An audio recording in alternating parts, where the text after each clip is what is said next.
Tonight, breaking news just moments ago. President Trump ordering sweeping new tariffs, major tariffs on our trading partners. Economists already warning that Americans will see higher prices, and the market's responding already tonight. Also breaking at this hour, the highest level warning for tornadoes and floods in the hours ahead. Those storms moving in right now. And you'll see the images tonight, passengers evacuating on the wing of a plane. First tonight, President Trump imposing those major tariffs on America's trading partners. Economists say the highest tariffs on goods coming into the U.S. in more than a century, and that Americans will be paying higher prices. President Trump tonight arguing it's necessary to bring manufacturing back. In addition to 25% tariff on all imported vehicles going into effect at midnight. What this now means for anyone planning on buying a car. Tonight, the market's responding what the futures are indicating already. Also at this hour, what authorities are calling a multi-day, life-threatening storm from Texas up to Michigan, then moving east. The highest threat level at this hour for tornadoes and flash flooding. One twister on the ground for 17 miles. Ginger Zee in the storm zone. She'll time this out. Tonight, passengers evacuating on the wing of a plane, an American Airlines flight, evacuated just moments after landing, and the reason behind it. Tonight, how much longer will Elon Musk have his role alongside President Trump? What sources are now telling ABC News. The deadly scene, the suspect opening fire inside of Walgreens. Tonight, authorities revealing the possible motive. The tragedy for a family on spring break, a 7-year-old girl killed by a falling boulder. Facing a Saturday deadline, the major U.S. company tonight now making a last-minute bid to buy TikTok. And tonight, celebrating actor Val Kilmer. You can be my wingman anytime. Tonight, hear this question. Do you know how he got that nickname in Top Gun? As we also remember his roles in Batman Forever, The Doors, and Tombstone. From ABC News World Headquarters in New York, this is World News Tonight with David Muir.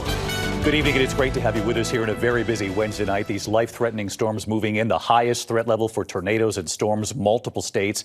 We're going to go live to Ginger Zee in the storm zone with the forecast in a moment. But we do begin tonight with President Trump and his sweeping new tariffs announced just a short time ago on goods coming into the U.S. Economists say these are the highest tariffs on America's trading partners and our allies in more than a century, and they warn that Americans will see higher prices. President Trump late today in the Rose Garden calling this Liberation Day to free America from dependence on foreign goods, holding up a chart and revealing the sweeping new tariffs, a baseline 10% tariff on all countries, and even higher in some cases, 20% tariffs on the EU, 34% on China, 24% on Japan, 26% on India. The president saying these are reciprocal tariffs, arguing you do it to us, we'll do it to you. But economists warn the tariffs on these goods coming into the U.S. will be paid for by businesses and stores bringing them in and then passing that cost on to consumers. Now, just before the announcement in the Rose Garden, the Dow closing up 235 points at 42,225. But soon after the president's sweeping tariffs were announced, take a look at the futures tonight. The Dow futures, the S&P 500, NASDAQ futures, all turning negative on the news. A forecast, of course, of what could be coming tomorrow. President Trump has acknowledged Americans could feel short-term pain here, but he argues it's necessary to bring manufacturing back. ABC senior political correspondent Rachel Scott was in the Rose Garden. She leads us off tonight. Tonight, with the whole world watching, President Trump in the Rose Garden announcing a sweeping set of tariffs on goods from every country that trades with the United States, a move that threatens to upend the global economy and spike the cost of living for American families. The president insists it's necessary to bring jobs and manufacturing back to America. This is one of the most important days, in my opinion, in American history. It's our declaration of economic independence. The president today declaring a national emergency, imposing a 10% tariff on nearly all foreign imports. Roughly 60 countries, including some of America's closest trading partners, will face even steeper tariffs. A 34% tariff on all imports from China, a 25% tariff on products from South Korea, a 20% tariff on goods from the European Union. President Trump says the higher penalties come in response to tariffs those countries impose on American products they import. European Union, they're very tough, very, very tough traders. You think of European Union, very friendly. They rip us off. It's so sad. But economists point out tariffs on foreign goods coming into the U.S. are actually taxes paid by American businesses who pass on the cost to consumers by raising prices. Economists say these are the highest tariffs America has seen since the early 1900s. The trade wars that we saw leading up to World War II are part of what got us into World War II. And so that's why we've been trading more with each other and trying to bring down trade barriers over time to avoid some of the kind of pain that we experienced during the Great Depression. In the past, the president has acknowledged Americans could feel some short-term pain from his tariffs. But today, no mention of the burden families could soon face, with prices expected to rise on everything from clothing to groceries, iPhones to cars. These tariffs are across the board. They're going to touch everything from going to the grocery store to going out to restaurants to even having to go to places like the movie theater and trying to have a little time off, because everywhere you go, there's some aspect that they have to import to do that. Take cars, for example. President Trump is imposing a 25% tariff on all cars and parts coming into the country. In Glendale, Wisconsin, I asked Patrick Cumrow what it will mean for his car repair business. Will you have to raise prices for your customers? Absolutely. Yeah, absolutely. By how much? I guess the minimum is going to be 25% on all parts. Patrick worries his business will suffer if tariffs force him to raise prices on his customers. Their bill ultimately is going to be higher, and it's not getting us any more money. It's just taking from the customer and, passing it through. But at the White House today, retired auto worker Brian Panabaker says even if it takes some time, this will lead to more manufacturing jobs. I don't think it's going to be that long, but we have to be patient and let it happen. So we're happy that the auto workers support what President Trump is doing. But on Capitol Hill, Democrats aware they lost the election in large part of grocery prices, tonight declaring Trump's policies are about to make things a lot worse. This is not Liberation Day, it's Recession Day in the United States of America. That's what the Trump tariffs are going to do. Crash the economy. So let's bring in Rachel Scott. She's live at the White House tonight. Rachel, on that point right there, the president has said in recent days that these tariffs could cause short-term pain for the American people. He argues it's necessary, and he's also said at different points that Americans will understand. It's not something he talked about today. Both parties have acknowledged here that one of the key reasons President Trump won in November was on his promise to bring down prices. They often said on day one. Yes, David, the president campaigned on that promise to bring down prices for American families. But even the president and Republicans on Capitol Hill have acknowledged that this could cause some short-term pain, that things could be a little rocky for a while with higher prices. The White House is asking Americans to trust them, saying that this will lead to more manufacturing jobs in the United States. The question tonight, how long will that take and how high will these prices rise, David? A lot of the major questions right there laid out. Thank you, Rachel Scott, leading us off. The sweeping nature of these tariffs announced by President Trump. And for many at home, the president's argument might make a lot of sense. The president essentially arguing if these other countries are doing it to us, we should do it to them with these reciprocal tariffs.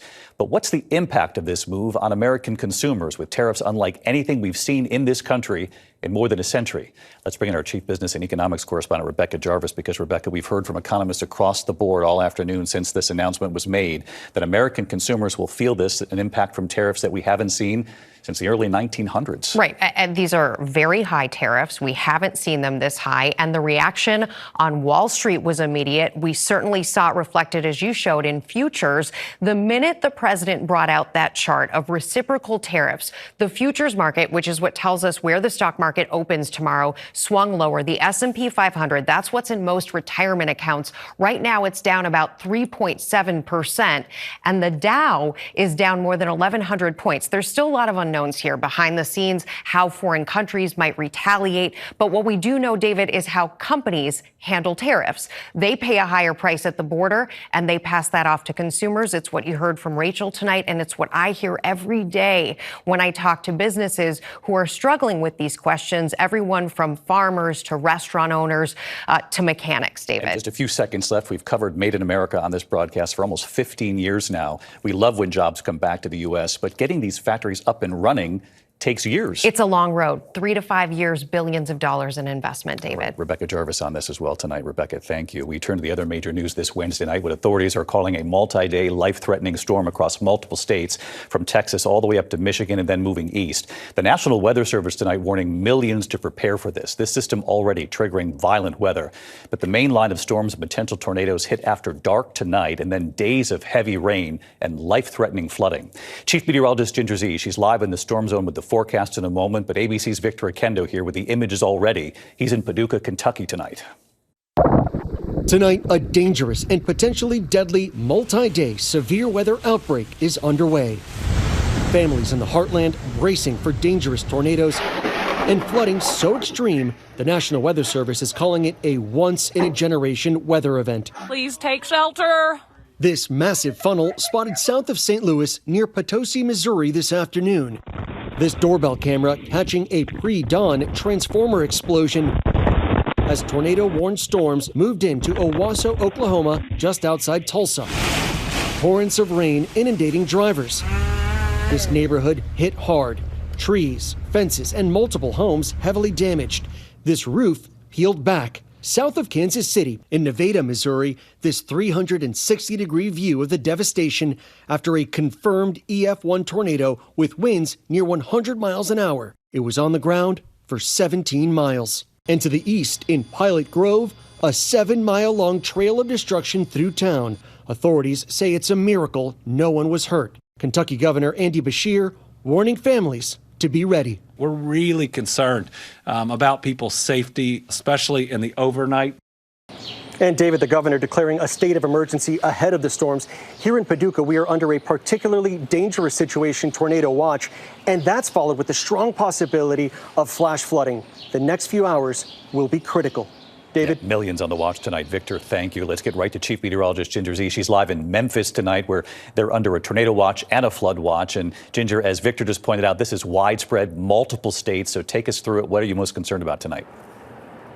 Yeah, this is a layered event for where the Mississippi meets the Ohio. That's who's in the crosshairs tonight and for the next couple of days. So we're in a particularly dangerous situation, tornado watch. But on the map there, you can see we are surrounded by warnings. Warnings mean it's imminent. So there are tornado warnings, some radar indicated, others have been confirmed, and then severe thunderstorm warnings within 10 miles of us here. So we're going to keep watching these cells out ahead of the main system, be our main concern the next couple of hours, because they're in the perfect environment to start to twist and make long track tornadoes. That's why we're in a PDS tornado watch from Evansville down to Greenville, Mississippi.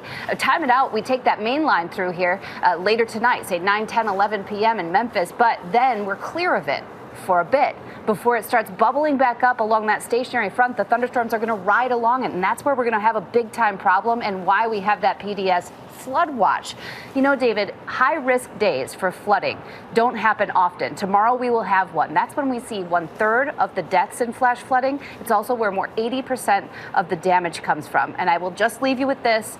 Nearly half of flash flood deaths in the next 4 days will come from within vehicles. So please turn around, don't drown. Yeah, people in their cars. We have to heed the warning tonight. Ginger, stay safe. You're there with the team, and we'll see you first thing in the morning on GMA. In the meantime, tonight, to the emergency at the airport in Augusta, Georgia. Passengers evacuating on the wing of a plane just moments after landing. Gio Benitez covers aviation. Tonight, evacuation on the tarmac. Passengers seen standing on the wing of an American Airlines flight in Augusta, Georgia, after the cabin filled with light smoke. We've evacuated and climbed out on the wing.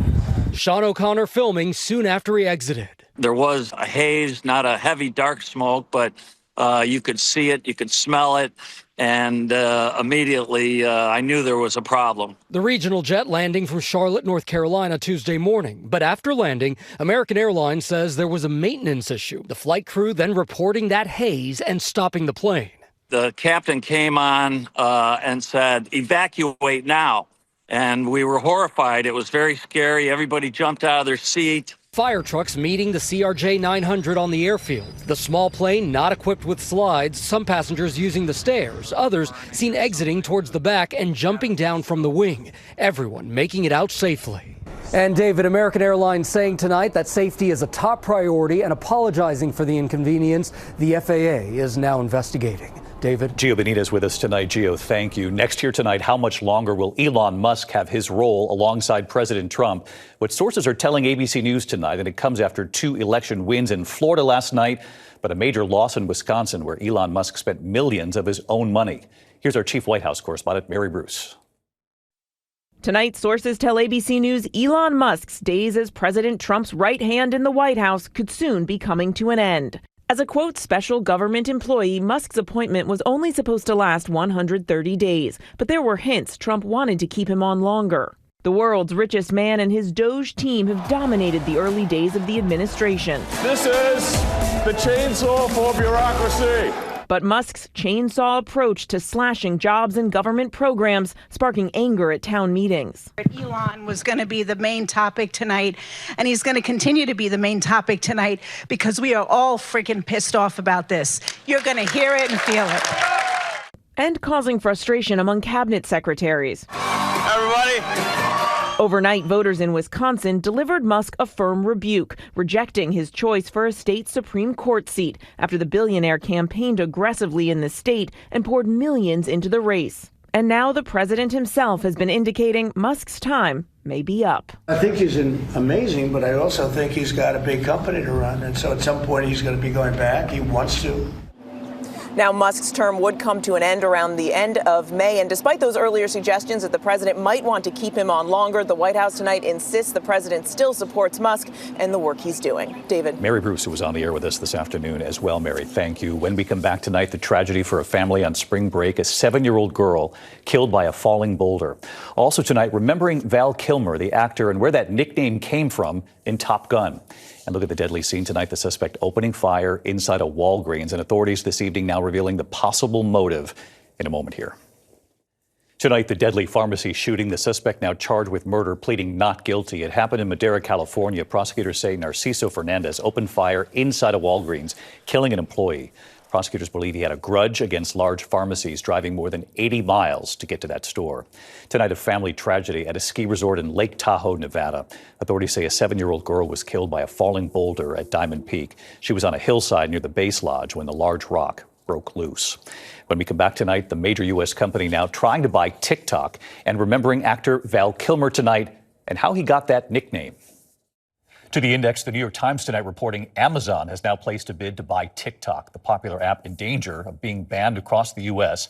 if its Chinese owner ByteDance doesn't sell to a buyer approved by the U.S. government. Stay tuned. When we come back tonight, from Top Gun to Batman Forever to an unforgettable Doc Holliday, Val Kilmer tonight in his own words. Finally tonight here, remembering actor Val Kilmer, his work, his personal battle, his humanity. Congratulations on Top Gun. Val Kilmer was one of Hollywood's most magnetic stars in the 1980s and 90s. Iceman and Top Gun. You guys really are cowboys. What's your problem, Kazansky? A leading man who could play a wide range of roles. You're everyone's problem. That's because every time you go up in the air, you're unsafe. His big break came in 1984 with the comedy Top Secret.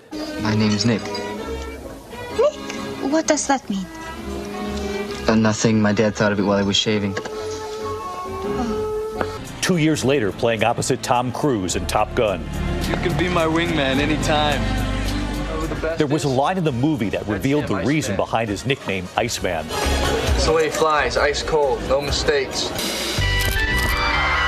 He'd go on to play rock star Jim Morrison in the biopic The Doors in 1991. Come on, baby, light my fire. No, but I like it. Doc Holliday in Tombstone. We started a game we never got to finish. Batman Forever in 1995. A man's got to go his own way. My name is August Christopher. And a dozen different characters as a master of disguise in The Saint. What are you staring at? He would marry his co-star, actress Joanne Whalley, on the set of Willow. In 2014, he was diagnosed with throat cancer. He would continue to act, including reprising his fighter pilot role in Top Gun Maverick. One last thing. Who's the better pilot? You or me? This is a nice moment. Let's not ruin it.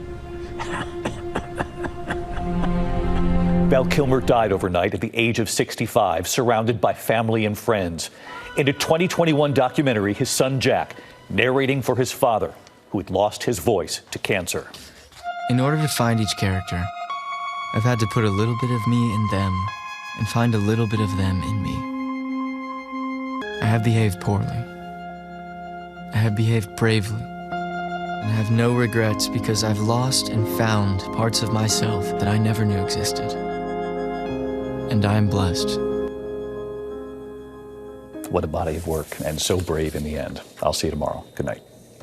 Thank you for making World News Tonight with David Muir, America's most watched newscast.